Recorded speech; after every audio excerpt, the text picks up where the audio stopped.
Hey guys, it is September 23rd, and I just realized it's been almost exactly 4 months since I recorded the first part of this video. I was going back editing that finally. I haven't posted any of it yet. And reflecting, I just want to talk about a couple things. First of all, in that 4 months, this truck went from the knock, knock, knock, knock to having a new engine. So the last 4 months I spent some time messing with this truck and getting it closer to being ready. Blew out the back window in the meantime also. That's a whole different story. But aside from that, I realized that in that 4 months, we've done very minimal stuff in the backyard. And those were the most productive months of the season as far as weather goes. Obviously not as far as productivity goes in my case, because we were waiting for the permit, waiting for the plans, waiting on architecture and city approval. Super frustrating. I got hands ready to work like a dirt bike, right? You got the clutch in, ring, ring, ring, ring, ring, ring, ring, ring, ring, ring. It's like, let's go, dump the clutch. Can't dump the clutch. Hand stuck on the clutch. Engine full throttle, hand stuck on the clutch. Can't let go. And then when it comes time to finally release the clutch, the engine won't rev up anymore. Very slow progress since the permit got approved. And here's what I've learned. The point we're at right now requires skills that I don't have, and it requires equipment that I don't have. Thankfully, my good buddy Jesus is willing to help me, and like that's been a huge help because he knows what to do, and he has the equipment and he has the knowledge. What he doesn't have is the time. So here I am with all this time on my hands, and I don't have equipment and I don't have the knowledge. So I'm like, what can I do, right? I'm very task oriented. I'm very good at getting stuff done when I'm building a race car. If I put my mind to something, I will do it. I can do it. I can spend a whole bunch of time. I'll stay up 24 hours. I'll make that happen. I'm in a situation where my hands are tied because I don't have what it takes.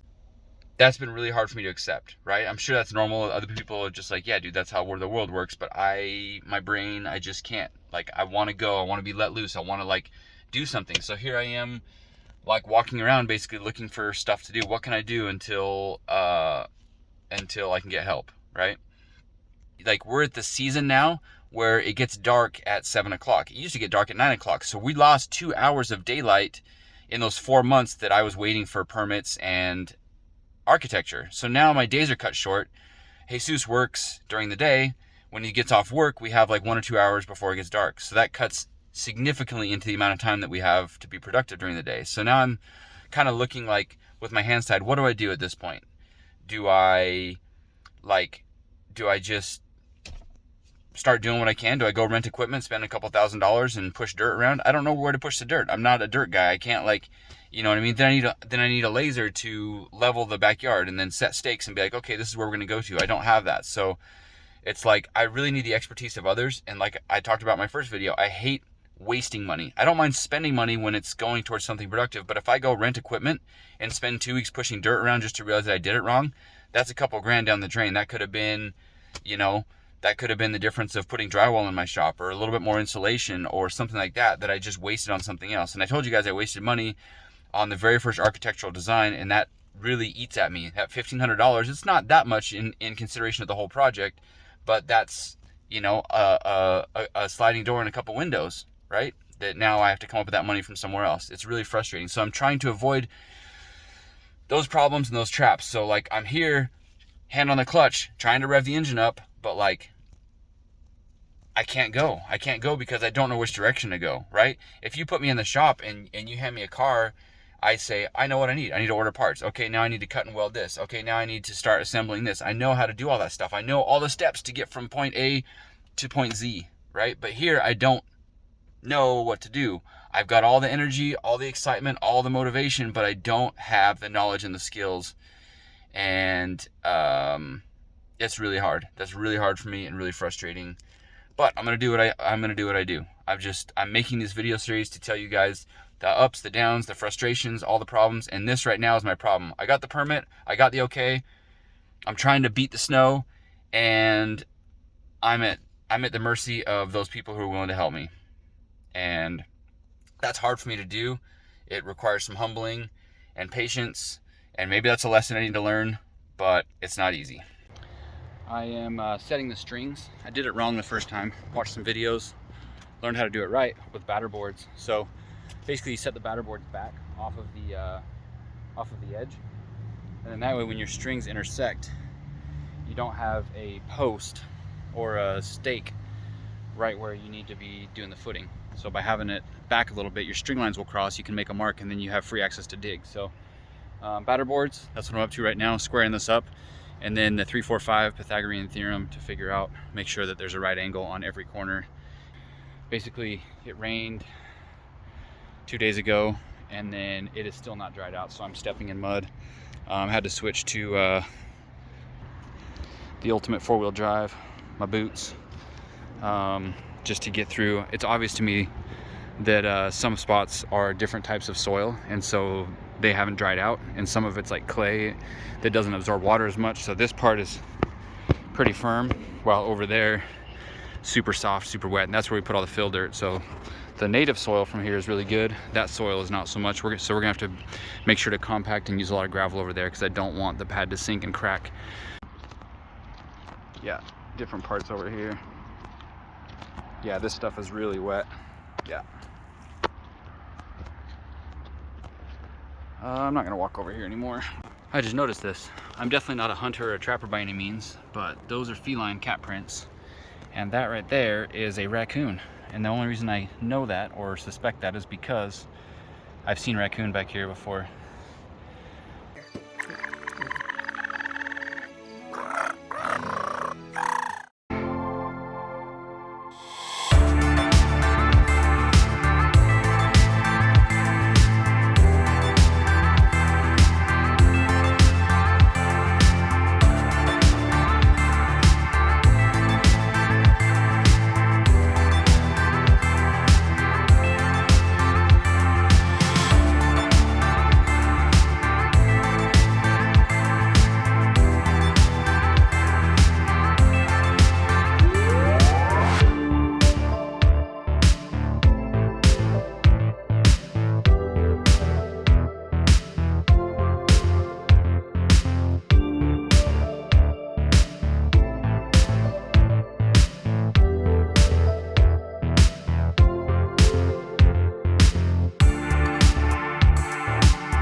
All right, so Jesus got the footings dug out. We got to go 36 inches deep, and then the footing itself is like a 10 inch by 20 inch, and then the foundation wall is going to be 30 inches, I believe. And the other thing we have to do is dig the posts out. We have our marks back here, and those need to be 36 inches deep as well, 30 inches around and 36 inches deep. So it looks like a good scoop like that ought to do it. We'll put some gravel on the bottom, then we can set the posts, and then we'll basically set up the posts and then stabilize them with some 2x4s so they're standing up. And then once that's all done, they'll come do the footing inspection, and then we can pour concrete in the post holes. And then at least at that point, the pole barn section of the building will be standing.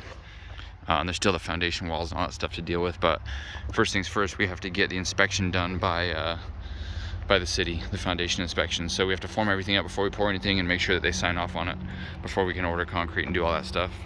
All right, so we took a bunch of measurements and we squared a bunch of stuff up, I thought, and then we went to remeasure today, and Look at this thing. I don't think I've ever shown this ever. That is a future project of mine. If you know, you know. I'm not gonna show that again until I build it. We did, I'm gonna say rough measurements, but they were pretty good measurements the other day. We drew lines on the ground with paint. So Jesus came, he dug out the footings, like 90% of what needed to be done. And then we ran our strings again, and it's not squaring up very well. Something isn't right. And then we're all measuring, and then we all start arguing, no, you gotta measure it this way, no, you gotta measure it this way. And so we couldn't come up with a good solution. Now, sometimes you just gotta walk away, come back and think a little bit more about it. So this is our one straight line. We're gonna use this fence as a property line reference, right? So we're 5 foot off this fence everywhere. We're like 5 1/4, 5 1/2 from the fence line. It's really about as good as we're gonna get with this, right? Let me grab this.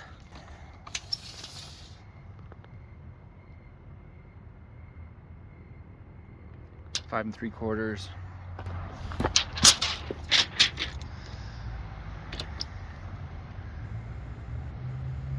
5 3/4. So we're pretty good on this one, right? As far as our 5 foot line, like that one's pretty consistent. So our measurement to the back fence isn't necessarily square to the side fence, right? So what we decided was based on what he already dug out. Right here, there's our string line for the footing. We can't really move much more from where he already dug out. We don't want to bury it and redig. So we're kind of going off of this now, right? This string line.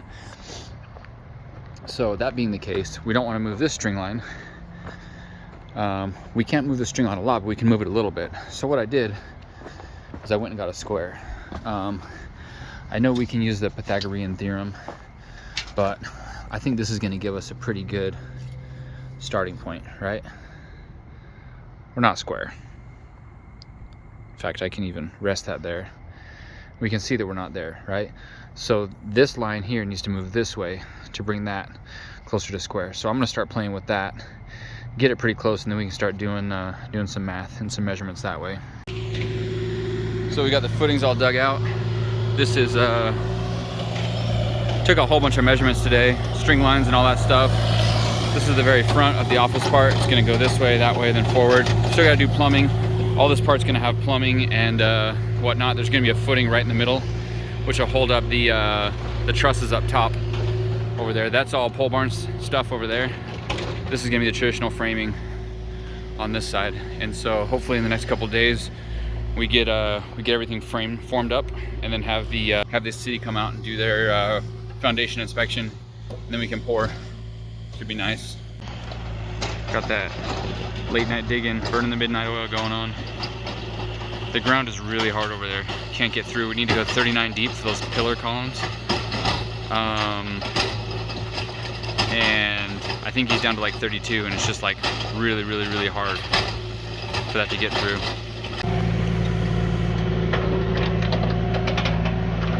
The ground in the bottom of that hole is super hard.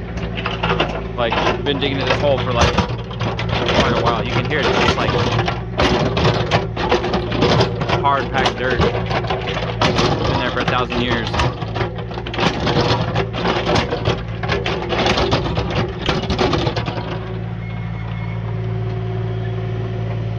Which is good because it gives some strength to the concrete pillars for the building to sit on, but it's just hard to dig.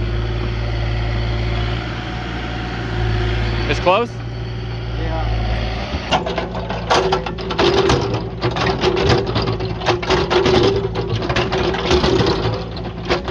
So these holes, we'll put a 12-inch sonotube in there, and then the 8-inch column will sit in there also, inside the sonotube, but it needs to be 39 inches deep.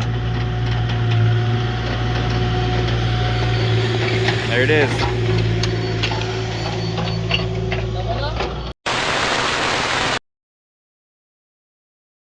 So these are the posts that are going to hold up the lights in my front yard. I've talked about those. And this is what I'm doing. Basically on the bottom, I'm just adding some, using more of those Subaru head bolts that I can't find a use for. I usually throw them away, but I'm like, you know what? Here we go. So basically this will be underground. That'll be in the concrete. That's going to act as rebar so they can't sink like my gate did. And pretty simple, straightforward. I can only find my metric tape measure, so I'm doing 20 and 40. And then literally I just cross them up. I do one this way and then one that way.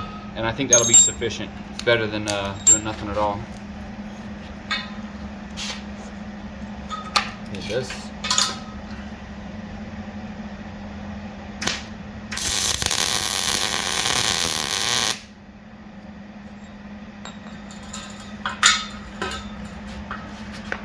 Offset them by 90 degrees. This is my backyard engineering at work.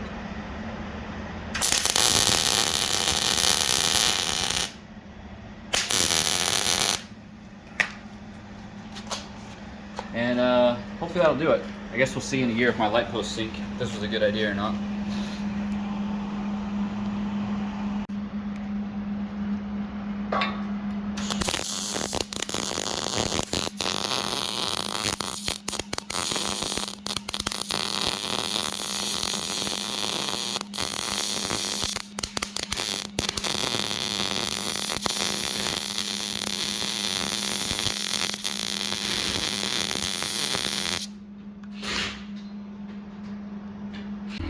Alright, here's my first post. There's the electrical. It goes under through a piece of PEX tubing and then up into there.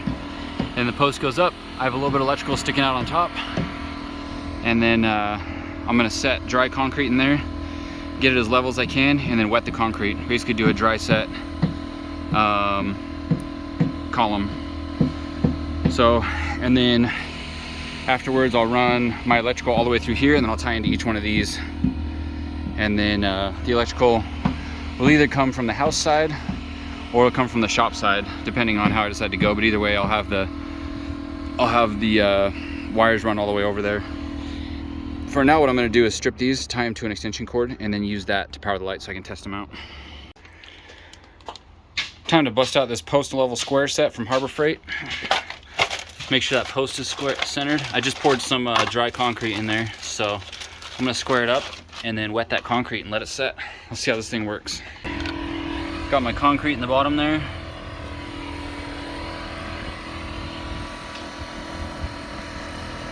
That's not bad. That's not bad. I'm gonna re-level it once I pour some water in there and get that wet, and I'll shake it around a little bit and then check for level again.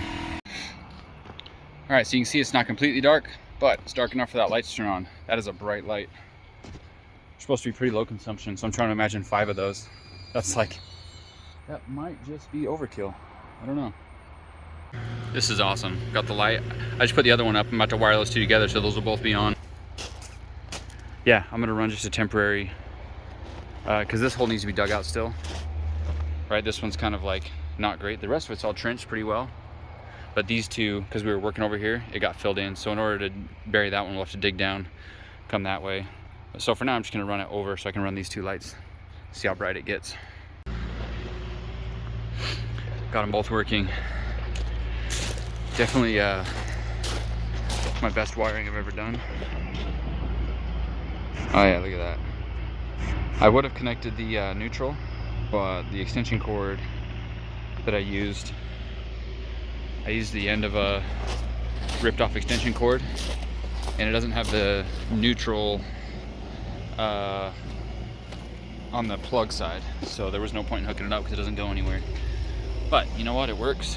I haven't got electrocuted yet, and it's providing a lot of light for what we're doing, so that's rad. I'm super stoked on this.